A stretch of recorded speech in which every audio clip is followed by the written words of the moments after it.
আসসালামু আলাইকুম প্রিয় বন্ধুরা, আমার ফেসবুক প্রোফাইলের নামটা ভেরিফাই করার জন্য নামটাকে চেঞ্জ করা হয়েছে। এই জন্য আমি আন্তরিকভাবে দুঃখিত।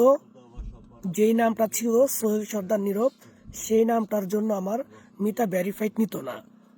কারণ আমার আইডি কার্ডে দেওয়া আছে এমডি সোহেল, আমার পাসপোর্টে দেওয়া আছে এমডি সোহেল, কিন্তু আমার যে নামটা আমার জনপ্রিয় সোহেল সর্দার নীরব, ওই নামটা দেওয়ার কারণে বারবার চেষ্টা করছি মিতা ভেরিফাই করার জন্য, কিন্তু হচ্ছে না। পরবর্তীতে অনেকেই আমাকে হোয়াটসঅ্যাপে কল করে বলছে যে আপনি এই নামটাকে ব্যবহার করেন তাহলেই হবে। তাই আমি আপনাদের কাছে ক্ষমা প্রার্থী, ক্ষমা করবেন নামটা পরিবর্তন করার জন্য।